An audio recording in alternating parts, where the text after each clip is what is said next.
So Anthony and It's Marcus. Marcus, Yes. can you tell me a little bit what you've been doing, man? Other than that, So our company, Welcome to Reality, has really been focusing on trying to address some of the issues around social media, particularly, in Connecticut, and Mr. Stallworth has been doing some work outside of Connecticut, and he'll elaborate on that in a bit.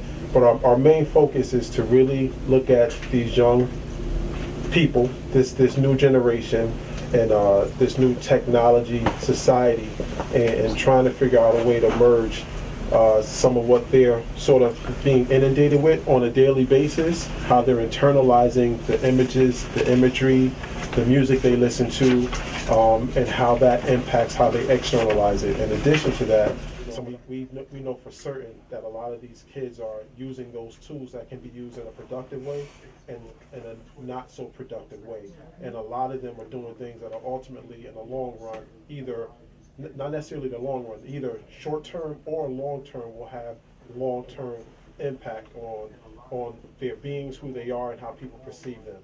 So we're trying to do some work around doing some coaching, and we redeveloped or rewrote a curriculum, and the curriculum that we're working on is called Mentoring Through Media. So we're taking these social media aspects, and we're basically working with them where they're at, with the tools that they're used to, and we're trying to give them some insight on how these tools that they use ultimately are impacting them in a negative way and influencing their overall behavior. And Mr. Stallworth can elaborate just a bit more. Yeah, absolutely. So a lot of our work we've been doing has kind of been psychoeducational in nature, trying to reach and address some of these young folks about everything that Anthony just alluded to. But on a broader level, this isn't just solely connected to young ones. So what we found in our travels and our research, that adults are also suffering or struggling with trying to find that healthy balance of how much interaction and interfacing with social media and technology, what that should look like, and how much of that human interpersonal connectivity and relationship component should be present. So, we realize that it's not just youngsters, and even for adults, a lot of times, a lot of the comments that we hear is, well, it's just easier to send a text, or it's just quicker to send a quick email. But a lot of times we're discovering that, again, that interpersonal piece is missing. And tell me some of the negative effects of social media, though, on these young ones. how much time you have? I just say. So I'll just mention a couple briefly, and then Anthony could probably chime in on a few. So he makes a great point talking about how there could be short-term and long-term ramifications. So what a lot of folks really don't have a really good understanding is, once you post some of this material online, essentially it's there forever. So folks can post something, being upset, not really thinking things through, but once you put it there, anybody in the world can see it. We've worked with business owners, we've worked with creditors, we've worked with colleges and secondary institutions where, you do your application, you do those standard inquiries, but a lot of times they're also looking at other pieces to get a better idea of, or a better sense of your character. So if you're posting things that are suggestive in nature or questionable, folks are looking at that material too and saying, hey, should we make an investment on you as an individual, where some of these things that you might be posting, whether it's quotes, thoughts, or pictures, might be indicative of something that is not congruent to what you might have written on paper when you had time to plan and prepare. And we see a whole bunch of examples about that across the line, and that's just kind of one perspective. So I'll give a little more concrete example of that. So here's a for instance. So for instance, you go out on a Friday night, and then you go out on Saturday night, and then you decide to go out on Sunday night, and you decide on Sunday night when you get home you want to post something online that says, yeah, not going to work tomorrow, I got smashed last night. So that one post can be viewed by a creditor. So if you're applying for a credit card, and I see you're the type of individual that goes out on a Sunday night and you get inebriated to the point that you can't wake up to go to work the next day, I'm less inclined to give you a loan, because I'm not sure how often you get inebriated. And oftentimes those people who do that, they post those type of captions all the time. In addition to that, as a former college admissions counselor, so when someone submits their application years ago, when I was in that working in that sort of area, Facebook wasn't what it is today. Snapchat and all these other sort of social media outlets, they didn't exist. So we only knew what you wrote on a piece of paper. Today, everything is being exposed. So colleges, although there's supposed to be some laws around which states or universities, whether they be a lot of these universities do have the capacity, although they're not supposed to, they still have the capacity to go online and see what you post. And as a result of that, if I'm a college admissions counselor and I'm looking to look at my school as a school that has some credibility, I really am going to be a little hesitant about allowing that young person who wants to come to my school, who's posting naked pictures, who's posting God knows what they post online. So I'm going to be a little apprehensive about allowing you to come into the school. And those are some of the things that we discussed, not only with young folks. Mr. Stallworth was absolutely correct. We try to educate adults and parents and caregivers. You need to monitor and watch what your kids are doing online, because we all know 16, 14, 18-year-old kids have no clue oftentimes what they're doing. We don't want to get super scientific and get into this whole thing about gray matter, but we know that the gray matter in young men and young women's brain doesn't develop until into their 20s, and for men almost closer to their 30s. So oftentimes they're doing these things and they have no clue what the ramifications and impact is going to be. So that's where we try to come in and assist them and try to educate them on some of the do's and don'ts. I know that they take greater risks, a lot of these young folks do. Then you're talking about the gray matter itself, how they take these risks because the gray matter is still, not formed around their brain yet. Mm-hmm. But now, how about these folks that post things on Facebook? I'm going to the store. I'm on vacation with my children. And what are they doing to themselves? Because I think analogies really kind of help people understand the grasp how serious this is. So just imagine this, for example. We've all probably been to Times Square, right? And this is one of the things that we talk about when we talk to adults. We've all probably been to Times Square, or at a minimum, you've seen it. So there could literally be hundreds of thousands of people in Times Square at one time. So imagine standing in the middle of Times Square and saying, listen, I'm from New Haven, Connecticut. I live at such and such and such and such, and I'm here right now, and I'm staying up the street at the W for the weekend. Doing that is, so if you did that, all those people that can in earshot could hear you. But when you do it online, you're exposing that to the world. So you're magnifying that millions of times over. And that's a much, much dangerous thing for people to do. So we really try to explain it from that perspective. Who would go to New York and just say, listen, I'm out of town, I'm here, I want everybody to know I'm here, and I'm not going to be home. So you're just opening yourself up to multiple dangers by doing that. And that's just an analogy that I think really connects with people when we kind of explain it that way. You just can't throw your stuff, your personal information out there to the masses in the world that we live in. We actually show a video when we do our training, and it shows you how to track somebody down. It's called Tracking Teresa. You can look it up on YouTube. Literally, within 20 minutes, you can find out my name, my wife's name, where I live. Pretty much everything about me within 20 minutes. It's that dangerous. And there's people who are very, very tech savvy, and those who are tech savvy easily could find you, me, or any of us at any given time. To the point that all these mobile devices that we currently have right now a lot of them have tracking mechanisms on it. So there's a program right now, it's called Foursquare. So if me and you are connected on Foursquares, wherever I am in the world, you can pinpoint me within a 4-foot radius. 4 foot. So a lot of times people use it and say, well, I only use it because we're out of town and you're on this part of town, I'm on this part of town, and it gives you GPS guidance to show you exactly where I am right now. So you could just find me. That's great. scary. But a lot of these applications, when you go on your phone and it says, allow us to have your location, that's what that means. So people could easily find you if they get the right information that's connected to you. So we try to share that with the parents and the kids as well. Not to scare them, but just to make it, just to bring them to reality. Like this it's a dangerous, dangerous world we live in. I agree. I agree. What kind of protection, is set up out there really to protect folks from things like that? I mean, getting the right firearm, I guess, on computer helps, but is there something else? Yeah. So, the first line of protection, quite frankly, is knowledge and information and education.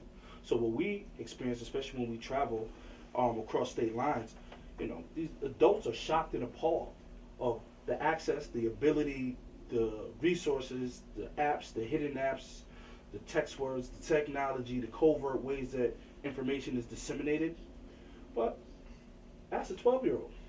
They know. So it's kind of like having the birds and bees talk with your children, right? A lot of times folks kind of shy away from that because of their own uncomfortability with that conversation. And often, by the time they get to that point, it's probably too late, or they already had some introduction and exposure. So we talk about analogies. If you have any piece of technology that you're struggling with, give it to a kid who's born under the last 12 years. They will download it, reroute it, recalibrate it, set it up, change the password, adjust the volume in minutes, if not seconds. So they're aware of that. So that education piece and that knowledge is like the first sign or line of protection. And then, there are other pieces that you can read or purchase that can offer some safety, but nobody can be everywhere 100% of the time, 24 hours a day, 7 days a week. And I hate to even ask you about the predators that, that are out there now, that really hunt down your children. So we do this great exercise in one of our classes, and we ask folks, even adults, who are significant people in your life? Like if you can identify 3 significant people who will safeguard individuals in your world, and we have them think about who they are, right? And then we say, okay, now imagine we're gonna ask you to write them a thank you letter, and we're gonna go old school. So we want you to give them their full name, their address, and their telephone number, without looking in your phone, right? And it can't be a house that you grew up in as a child. And do you know that 95% of the folks cannot identify all 3? But these are significant people in the world, so they rely on that technology to be the keeper of that information. But these are significant relationships in your world, and yet you are struggling to identify means of communication and even locating them on your own. That's scary. So that's a parallel process that we kind of use. And you make a great point about the friends. So different statistics tell you different things, but well over 100 to be moderate, conservative. They say on average people have as friends 134. 134 if we want to be technical. So that 134 who has another 134 who has another 134. So when you say you're going out to South Beach for the weekend, there's people who know your business you've never met in your whole entire life. And a lot of times folks don't understand that, and kids are very impressionable. They want to be inclusive and not on the outside. So the more friends you have or more people following you gives the kind of belief that you might be something special or part of the in crowd. And a lot of the work that we share and educate, there's a lot of behaviors that are very, very congruent to diagnostic categories in the DSM-4 and the DSM-5. So when you have kids or adults who have physical anxiety or withdrawal if they leave their phone at home, or they can't get to their device, or if their battery is low, right? It's happened to all of us in certain ways, right? Some folks are so connected, and they actually call it something that's called FOMO, fear of missing out. And that fear and anxiety can be so great within some individuals that it can interrupt focus and concentration, sleep, and in-person relationships. So we just try to, again, not to scare folks, but to elevate and raise their awareness, and then we try to make efforts to give them some comprehensive, cheap, and realistic strategies that they can implement immediately with their friends, families, and kids on their caseload if that's what the case is. So I just want to add something really quick, because I think you wanted to jump in. I just want to share just some funny sort of things that sort of connect this. So earlier Marcus was talking about, having your kids fix your phone or help you reconnect. I don't know if you guys ever seen a commercial. There's actually a commercial where these two teenagers, they're coming to visit their grandparents. And as soon as they get on the porch, before they can even ring their doorbell, the grandmother and the grandfather runs out with a cell phone, a laptop, and something else, and they hand it to them. We're so glad you're here, because they're waiting for their grandkids to come over. That's a reality. That's a reality. That's how connected and well these kids know the devices. And just to talk about the connection to these devices, we share this as well. So I've seen this at work. I've seen these two things at work, and not to try to skeeve or gross anybody out, but it's a reality. I can go to work and go into the men's room, and someone can be in the bathroom, on the phone, in the bathroom. You're so connected to your device that you can't take a bathroom break to get away from your phone. And just last Thursday, I walked in, a man was in the urinal taking a selfie. Ew. While using the men's room, and in my mind I'm saying you gotta. In my mind I'm saying you gotta be kidding. Really, Yes, it's really even worse for kids. And Yes. what we see, and I heard you say you're a behavioralist, so you probably can speak to this as well, because we've seen it. You take a phone from a kid. They want to fight you. Some of them fight their parents, physically fight their parents, or they will. I mean, you just can't take these devices away from them. And something needs to be done about that, because if that's an addiction. Yes. It's an addiction. So you're addicted to something. They need treatment. They need help. I mean, and we can only do what we can do to educate, but it's only going to get worse as new applications come out, as new forms of social media come out. Another thing that I just wanted to add about all of this that's important is we're talking about social media and the impact of social media, but the other piece of this that we really didn't tap into as of yet is there's also what kids are being inundated with on TV, what they're listening to on the radio, and those music videos. And how does that impact how they externalize and interact with each other in terms of having formal, real positive, effective, communicative relationships? My grandson did a essay to get into college on this subject right here. How young kids are affected by the videos, especially negative videos that are presented before them, especially along the line of hip hop and rap music, and the wild girls and the exploitation of women. How these things affect the young mind that's not capable or smart enough to really Separate the fake from the reality. There you go. Can you talk about that a little bit? Because Sure, Mr. Starworth, and jump right into it. Yeah, so that's actually one of the reasons why we came up with the name of our company, because what we learned very early is that folks are really having a difficult time disassociating what's really real and what is fictitious. So, 15 years ago, maybe you'd watch a movie. Maybe you'd watch, I don't know, Die Hard with Bruce Willis or Terminator, right? You'd watch the movie, you'd see it as entertainment, you'd go back to your room or you'd leave the theater.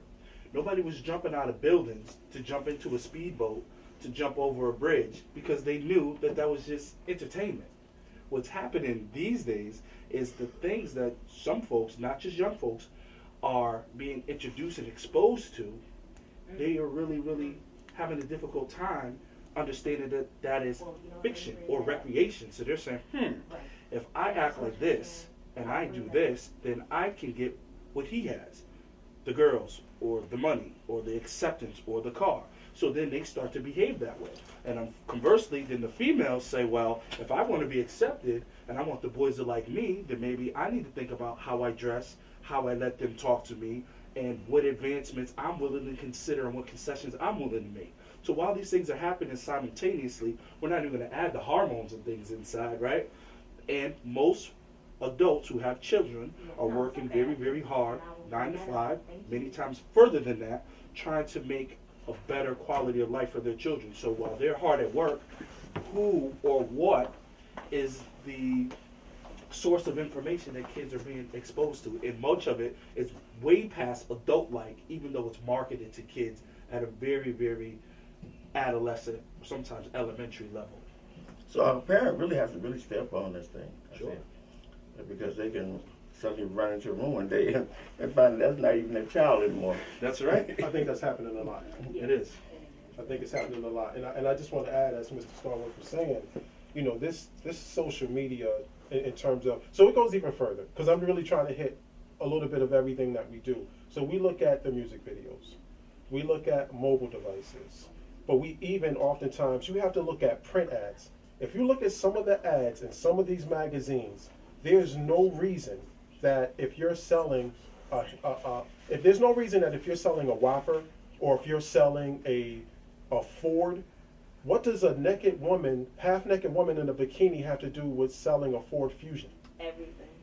Right. It does, but what type of message is that sending to the masses? You know, or the Burger King commercial with Paris Hilton washing a car in a bikini, biting a Whopper. Like, what's the connection? And that's intentional, because for what other reason would that happen? There could be no other reason that can happen. They know the power of sexuality. Yeah. So because sexuality is something that can sell, they market it in a way that kids are being inundated with it. I think one of the statistics, and correct me if I'm wrong, but I think kids see, or everyone sees over 1,000 different advertisements daily, every day, and we don't even realize it. So, you know, I'm looking at your headphones, advertisement. I'm looking at this, advertisement. So everything's advertisement, and all this is impacting us subconsciously, and it influences what we want or what we don't want. And I'll say this lastly, I go back to this swag thing. And when we talk to these kids, we always talk about swag, because every kid has swag. They all talk about how much swag they have, but in reality, they really don't. Because the way you or I would define swag is that you have your own individuality. But if I'm standing in a line with 1,300 other kids waiting to get a pair of Jordans, on Monday morning, we're all going to have the same Jordans. I don't got swag. I'm a carbon copy of you, because Michael Jordan or Jay-Z, Allen Iverson, or whomever is the individual of that sort of time span is saying, this is what's popular, this is what makes you cool. And we have to get kids to understand that it's more about what's in your head and your heart than what's on your feet and on your back. And we really, really try to get them to understand that, because kids feel less worth or less self-worth when they don't have those type of things. And oftentimes they feel ostracized, and I'm quite sure you see this in school. Those kids tend to isolate, so what do they have? Social media, because I don't have friends in school, so I could go home and I could say whatever I want to say behind the computer. I could do whatever I want to do behind the computer. I can gather whatever type of information I want to gather behind the computer, and not to take it way to the left. But some of these kids that are isolated are oftentimes the kids that explode in a way that ends up on the paper or ends up on the news. So I'll leave it at that. Yeah, they're